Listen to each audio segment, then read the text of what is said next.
जी जैन साहब फरमाएं सर। बिल्कुल एक बेहतरीन कंपनी ऑटोमोटिव एक्सेल्स लिमिटेड। और ये कंपनी देखिए, मैंने ऑटोमोटिव एक्सेल्स का एक बार मैं टारगेट पहले बता देता हूं।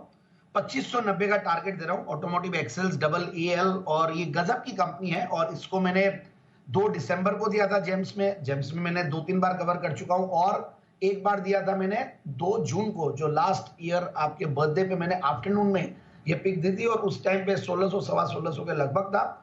बहुत आराम से टारगेट अचीव किया 1800 का। और उसके बाद ये कंटिन्यूसली आउट परफॉर्मर रहा है, मार्केट्स भी खराब रहे तो भी ये स्टॉक आउट परफॉर्मर रहा है।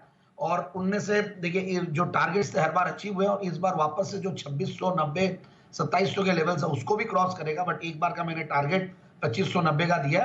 रीजन है कि इस बार जो क्वार्टरली रिजल्ट है उससे थोड़ा सा करेक्शन आया, क्योंकि आउट परफॉर्मर था तो जहां पे भी अगर मिस होता है टारगेट्स, क्योंकि मार्केट चाह रहा था कि और बेहतर हो क्वार्टरली रिजल्ट्स, उतना नहीं आने पे जब करेक्ट होता है और अपने 200 डेमा के आसपास सपोर्ट लेता है और वापस से बाउंस करने की तैयारी में है, तो एक चीज की कंफर्मेशन हो जाती है कि डाउनसाइड रिस्क नहीं है और ऊपर का लेवल्स बढ़िया लगता है, क्योंकि हर चीज बहुत बेहतरीन है कंपनी की। अब मैं उस पर आ जाता हूं। स्ट्रॉन्ग पेडिग्री है कंपनी की, उसमें कोई दो राय नहीं है। अब ये क्यूमेंस की एक तरीके से आप मान लीजिए कि इंडायरेक्ट सब्सिडियरी हो गई। और कल्याणी ग्रुप जो बीएफ इन्वेस्टमेंट्स के थ्रू होल्डिंग रखती है इसमें, और उनकी अच्छी खासी होल्डिंग है, मतलब 35-36%। फिर मेरिटोर इनकॉर्पोरेटेड के साथ इनका होता है और मेरिटोर को क्यूमेंस ने टेक ओवर किया यूएस में। एक बड़ा टेक ओवर था $3.7 बिलियन। उसके तहत अब ये क्यूमेंस की एक तरीके से इंडायरेक्ट जेवी हो गई है। तो मैं यही बोलूंगा, सॉरी मैंने सब्सिडियरी नहीं, जेवी है। तो क्यूमेंस और इनकी जेवी हो गई है कल्याणी ग्रुप की। और कल्याणी ग्रुप को हम जानते हैं किस तरीके से ऑटो इंजीनियरिंग की बात आती है तो वहां पे एक स्ट्रॉन्ग ग्रुप के रूप में आता है। और तो ऐसी पेडिग्री है और लार्जेस्ट ये मैन्युफैक्चरर है अपने 2 सेगमेंट्स में। जो रियर ड्राइव एक्सेल असेंबलीज बनाती है उसका लार्जेस्ट इंडिपेंडेंट मैन्युफैक्चरर है, जो सीबीज में यूज होती है, एमसी और एचसीबीज में भी यूज होती है। और एक ये सेकेंड लार्जेस्ट ब्रेक मैन्युफैक्चरर है इंडिया में। तो इस तरीके का 2 स्ट्रॉन्ग इनके पास बिजनेस मॉडल है। और कंपनी का मैं कॉन कॉल के नोट्स भी देख रहा था, दे वर वेरी गुड।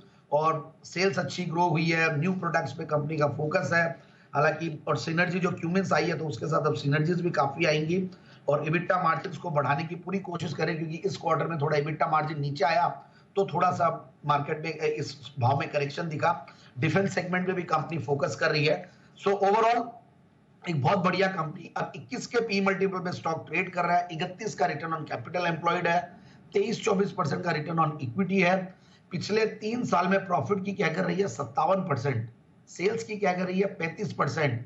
एक जीरो डेट कंपनी। पियोत्रोस की स्कोर देखूं तो मैं 8 के लगभग है, अच्छे फंडामेंटल्स के साथ। अब क्वार्टरली रिजल्ट्स भी बहुत बढ़िया है। उसमें देखिए जो मार्च का क्वार्टर था वो बहुत बढ़िया गया, 51 करोड़ का पैट था। हालांकि दिसंबर 2022 में भी 51 करोड़ का पैट था, उसमें मार्जिन भी बेहतर थे 12%, उससे 11% आया, इसलिए छोटा सा माइनर सा करेक्शन ही बोलूंगा मैं। सो 39 करोड़ मार्च 2022 में जो पैट था उसके सामने 51 करोड़ का पैट, हम ऐसे देखें इसको। और हाईएस्ट एवर टॉप लाइन पे कंपनी बैठी हुई है, हाईएस्ट एवर बॉटम लाइन पे कंपनी बैठी हुई है। और अब मैं शेयर होल्डिंग पैटर्न देख रहा था तो again that is very impressive. 72% strong promoters के हाथ में है। तो डीआईआईज एफआईआईज भी 14-14.5% के लगभग होल्ड करते हैं। मेरे हिसाब से इस स्टॉक को इन लेवल्स पे लेना चाहिए और 2590 का टारगेट मैंने बताया। तो 90 ये है वो टारगेट जिसके लिए करें खरीदारी ऑटोमोटिव एक्सेल्स। ये राय जैन साहब की तरफ से।